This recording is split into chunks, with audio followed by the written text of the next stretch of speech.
Oh my gosh, I am completely starstruck. I'm going to try to be professional and not just a fan, but I'm the biggest fan. I'm the biggest fan of you, Alexis, and of Bunny, and now also of your PR person Oh, here. She's been thank wonderful you to so work with. much for your Thank support. you. Who is the little cutie that you have in your lap? This is Leia. Oh, She's hi. just gonna say Oh, hi. oh, adorable. She So is an 11-year-old Maltipoo. We think she's a Maltipoo. She's a rescue, so it's always kind of hard to know. But she's lovely. thank you. Little does she know, she may be embarking on a journey inspired by Bunny. So Really? Do you have some buttons? I don't yet. I don't yet. I'm intimidated of it. I've been watching all of your videos, and I should probably just jump in and do it, right? Yeah, I mean, if you've ever done any like bell training to have a dog let you know they want to go outside, it's in the beginning, it's exactly the same thing. You That's just so do cool. paw targeting exercises so that they get comfortable pressing something, and then you put it by the door. You have them, or you touch it every time you want to go outside, and then you go outside with them. You practice paw targeting exercises with it. It's usually they build an association pretty quickly. That's a really good point. I haven't done anything like that. I've been working on our communication as much as I can. So she kind of tells me when, or she just looks at me in a certain way when she needs to go to the bathroom, and that's how I know. But buttons would be way better. My first question for you, let's start at the beginning. How did you and Bunny meet? Okay, so I had been wanting a dog for a really long time, and it just sort of hadn't been situationally appropriate. And, you know, periodically I just sort of say to my husband, hey, maybe we can get a dog. And he'd be like, nope, it's not the right time. I'm like, okay, you're right. And then finally I asked, and he didn't say no. He didn't say yes, but he didn't say no. And that I took to mean, yes, of course, let's bring a dog home.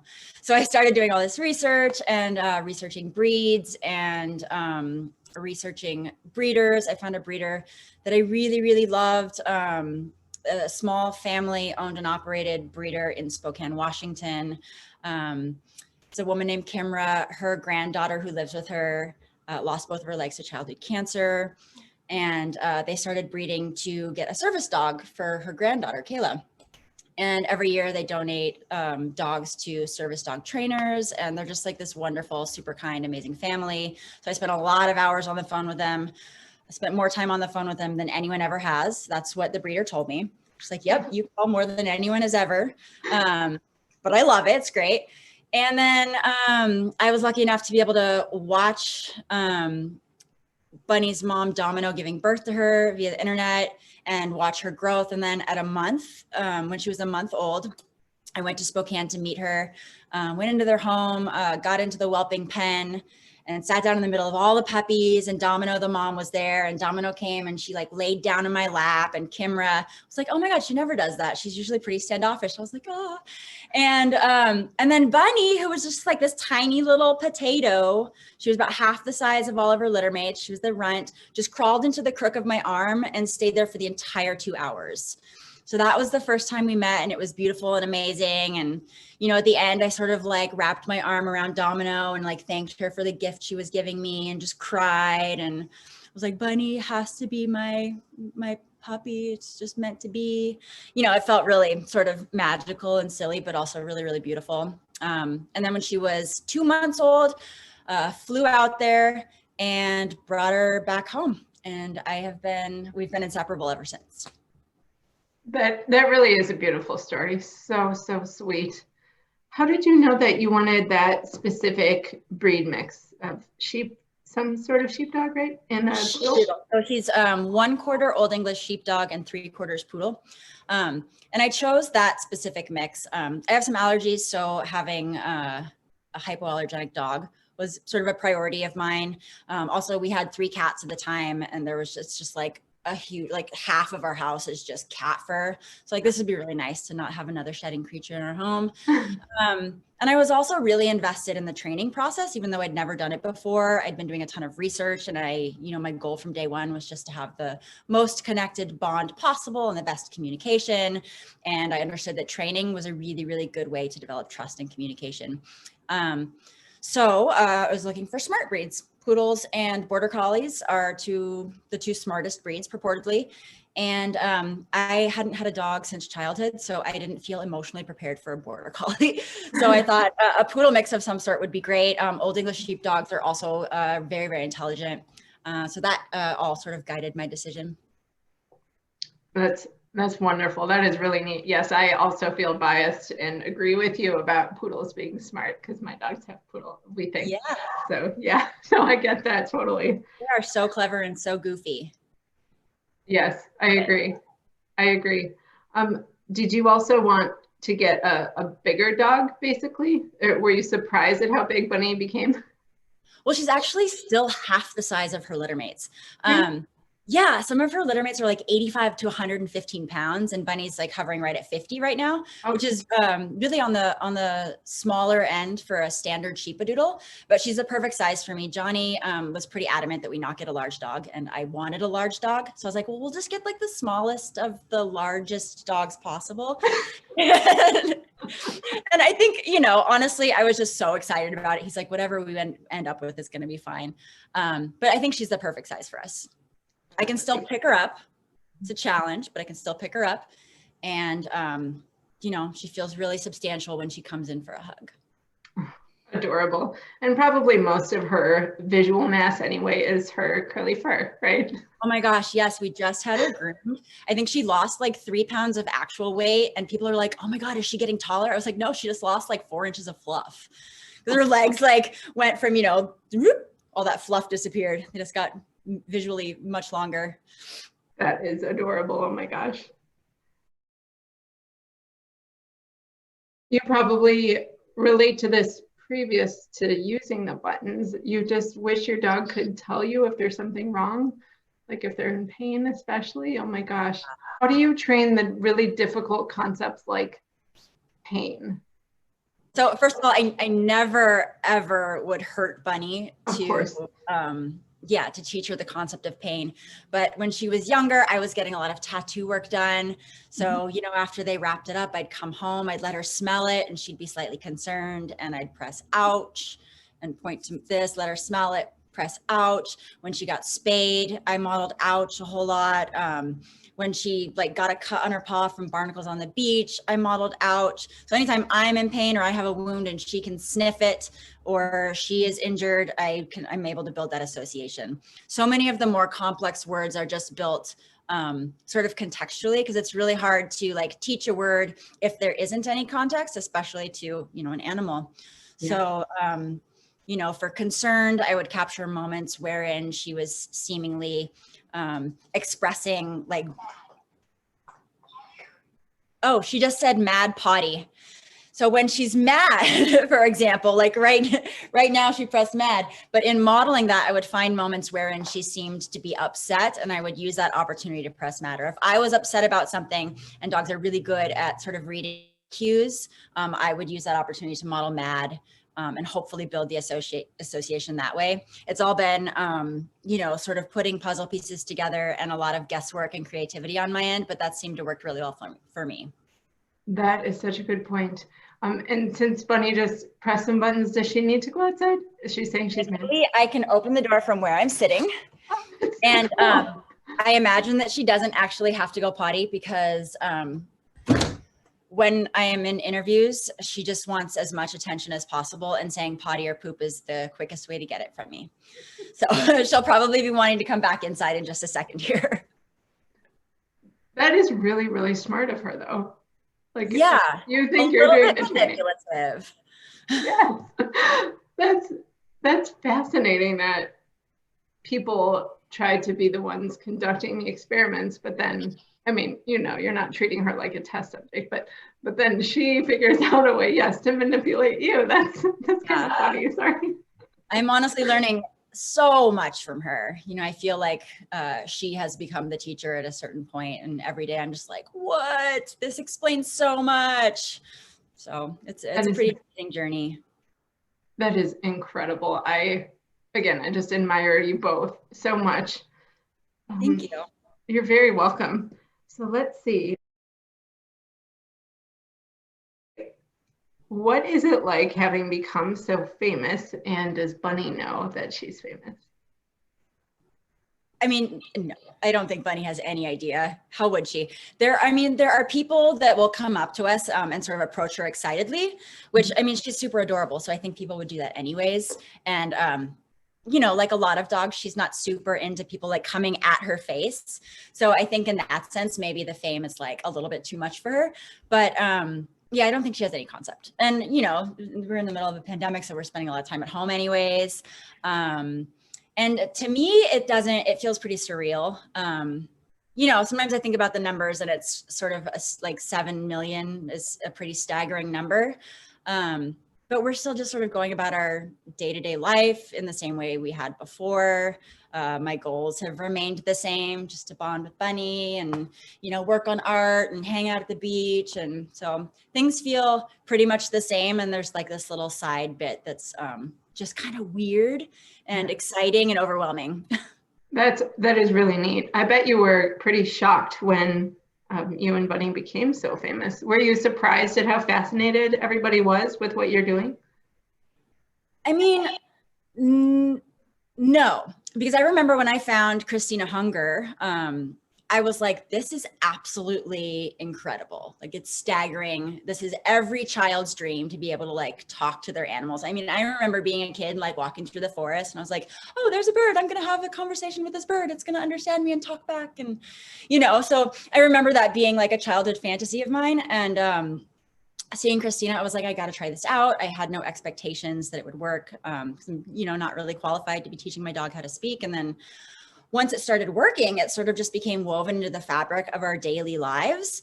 And so now when it's just happening throughout the day, it doesn't feel, it just feels like normal conversation. It doesn't feel like, oh my God, my dog is like communicating with me with buttons, with words in English.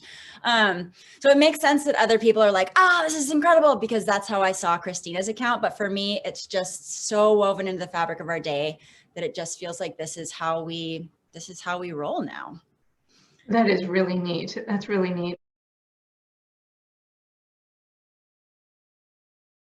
That kind of touches on another question I had of how do you maintain the relationship as mom and dog while also doing these kind of scientific experiments? Well, so thankfully, I don't actually have to do any scientific experiments at all. I just get to record the data, send it to the actual scientists, and they're doing all the hard work in that regard. So yeah, my focus can remain exactly as it has. We do, you know, trick and obedience training. We go for long walks on the beach. We go romp around in the forest. She requests daily play dates with her best doggy friends. And I'm like, okay, just text their moms or dads. And they're like, yeah, bring her on over. So yeah, I am very, very excited to be participating in the study. And I'm also very excited that I don't have to do any of the hard labor associated with it because I'm not a scientist.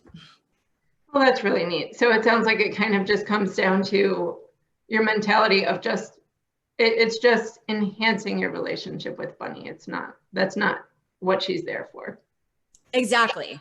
Yeah. I mean, a priority I had was to be able to communicate with her as well as possible without the buttons, right?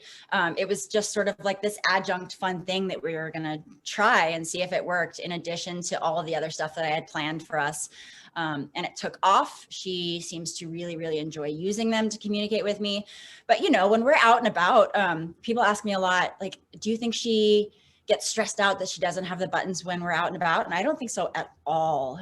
We've got great communication. You know, I've learned to read her cues really well. She's learned to read my cues really well. And we work a lot on communicating without the buttons. So yeah, it's just like an addition to a really beautiful system of communication that we'd already developed. That's awesome. I love that. That is so neat. So I know you've mentioned you're part of the scientific study. Did you, when you started with the buttons, did you intend on being part of a larger study and having this recorded, or did that come later? That came later. So yeah, when I started, I was just, I'm going to see how far I can go with this based on the blogs that I'd read of Christina Hunger. And I think about 6 months into our journey with the buttons, I came into contact with Leo Trottier, who was developing a canine specific AAC device and looking for beta testers. And I was like, yeah, I want some like science informed protocol that I can follow and just see if it takes us farther, if it can help inform my decisions about what buttons to add. So I started using the device that he was developing, and I've been using it ever since. And I really think it has made a difference. When I first started, they were all on this sort of plywood board in no distinct order. I just like would think of a word that she'd want and I'd like put it in a row, right? And then when I started working with Leo, he suggested that we organize the buttons based on the Fitzgerald key, which was developed by Edith Fitzgerald in the early 19th century to help deaf children learn syntax and sentence structure. So each of the types of words are grouped into the hex tiles so that Bunny is more easily able to compartmentalize where they are and sort of memorize their location through muscle memory. That is fascinating. Oh my gosh, I love that.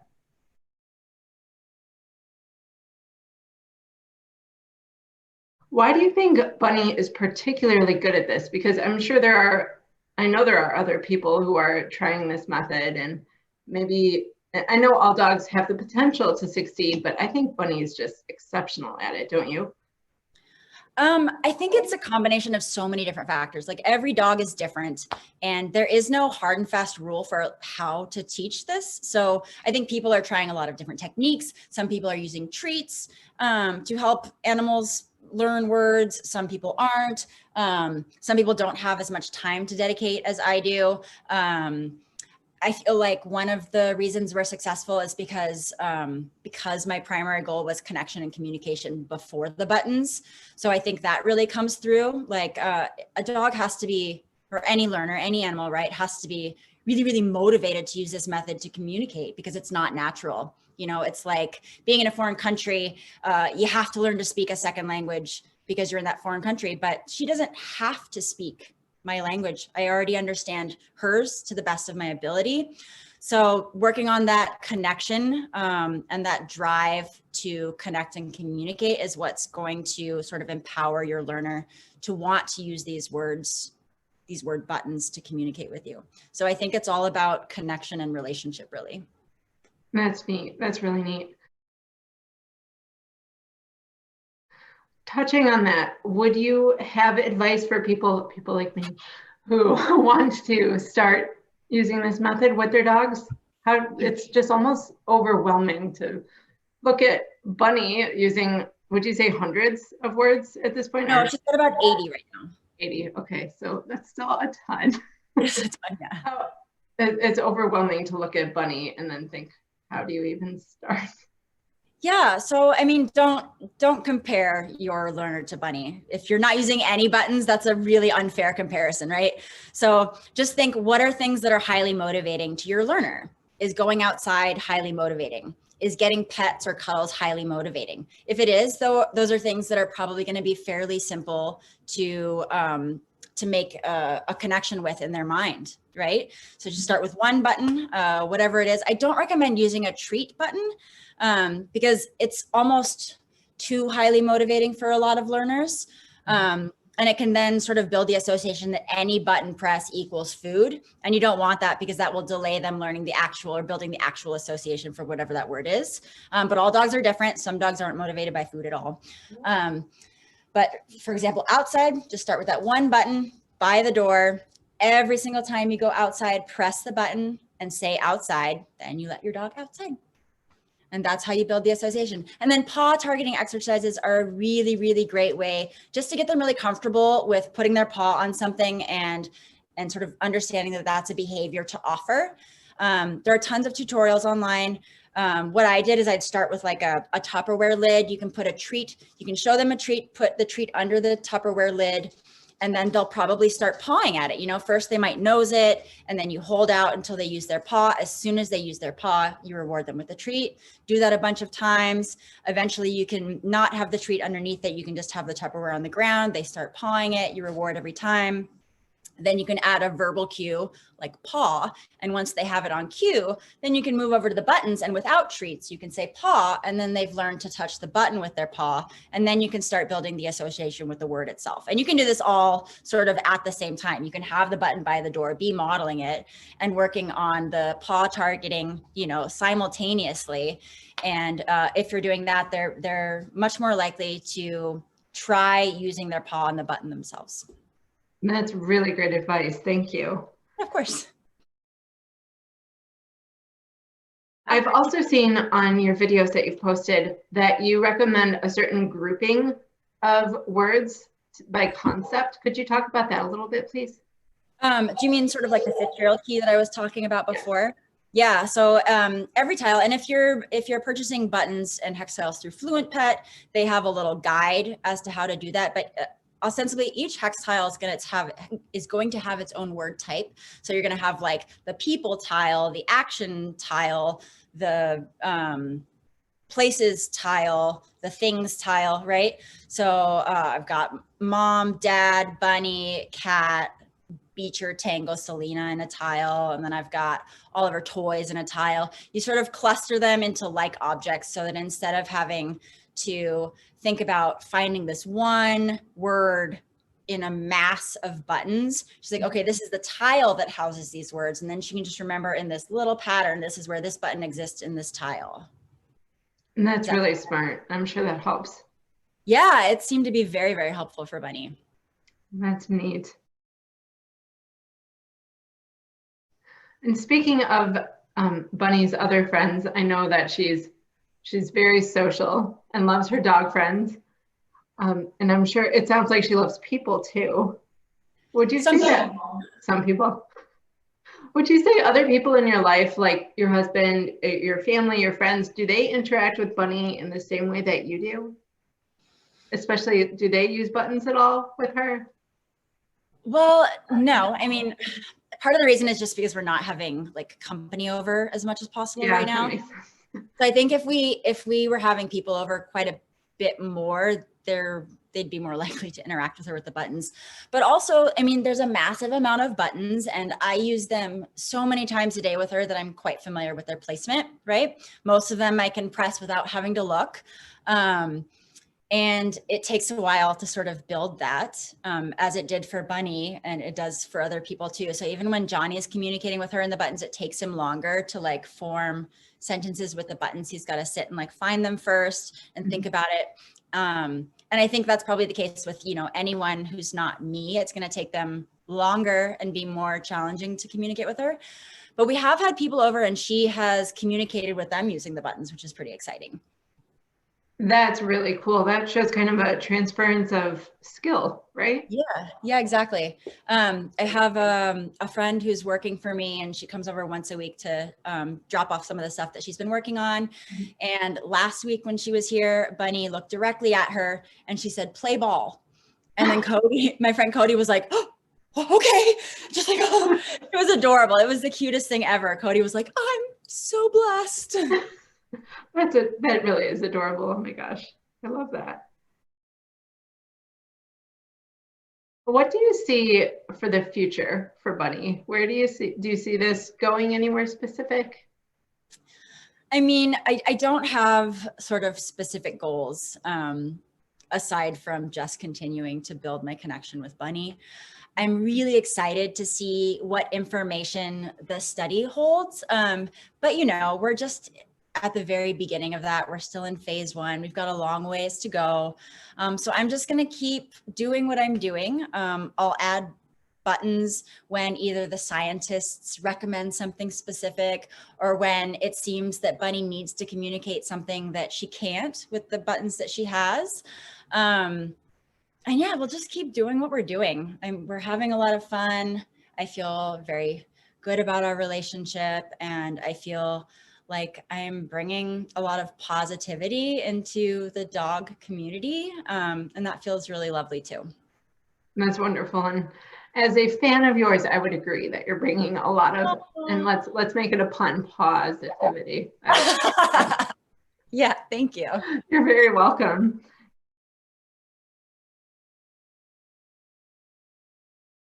And what does it feel like to be changing animal science? I feel like your work with Bunny, and I know it's based on Christina, right? Christina Hunger's work as well. That must just feel, you guys must feel like revolutionaries to be proving that dogs can do this. 10 years ago, no one would have guessed this. Yeah, I have a hard time viewing myself in that capacity. I think there's like this huge data set now, right? Because there's like 1,200 dogs in the study. There are hundreds of cats. There are some horses and pigs. I think there's even like a ferret or two. And I think that size of data pool is what really has the potential to change science and advance how we think about canine cognition. But I don't think any one animal could sort of prove that independently. So it's really just like this massive group effort. And I'm so excited that people all over the world are getting involved. And I really do think that it has the potential to change the way a lot of people think of sort of animal sentience and look at how we're treating our animals and how we can change how we see them and how we interact with them. That's beautiful. And I'm sorry if you mentioned this. I can't remember. Did you name the study that you're a part of, or are you able to? Oh, no, I didn't name it. Or what university it's through or something? Yeah, so the study is happening at the Comparative Cognition Lab at UCSD that's run by Federico Rossano, and Leo Trottier is the developer of the Fluent Pet Hex Tiles and Buttons, and he's one of the scientists involved as well. Very cool. Is this something that people can still join into the study if they want to? Yeah, it's an open source study. So anyone who is teaching their any animal how to communicate with buttons can be a part of the study and contribute data. You can go to how.theycantalk.org or theycantalk.org for all of the information on how to register, how to contribute data, or just to like learn more about the study and see the experiences of some of the people that are involved. That is really, really neat. Well, that'll be a future goal of mine too. If we can learn the buttons with Leia, that'll be really cool. Yeah. Thank you. And this is probably my last question for you. How different is your life now with Bunny and talking with Bunny? How has it changed your life? Incredibly, well, I'm sure. I mean, it's interesting because before the pandemic, I was a full-time artist. I have my own business. And once the pandemic started, my business got really, really, really slow. I was doing before a lot of photo shoots and fashion shows and big sort of open markets, and a lot of the boutiques I was selling at shuttered. So I had a lot of extra time to dedicate to Bunny. And it's really become a passion of mine. I mean, who wouldn't want to just sort of dedicate their life to hanging out with their favorite creature in the world? So it's been a real joy, and thankfully I'm able now to spend most of my time just hanging out with Bunny and still pursuing art, although in a more casual way. So yeah, I guess it hasn't changed my life in the sense that I'm still doing the things that I was doing before, but I am able to spend more time with my dog on a day-to-day basis, and I love it. Oh, that's beautiful. I would love that too, and I think that's wonderful. Do you have any last remarks, thoughts, advice, anything? Anything that we didn't cover? You asked great questions. I think you covered a lot. Yeah. Thank you. Well, this has been just incredible. Again, huge fan. So it's been really neat as a fan, but also as a writer. This is fascinating to me. So I really appreciate all your time, and you too, Victoria. Thank you. Yeah, thank you. Yeah, thank you so much. Awesome. Yeah, have a good day. Thank you. You too. Okay. Bye. Bye-bye.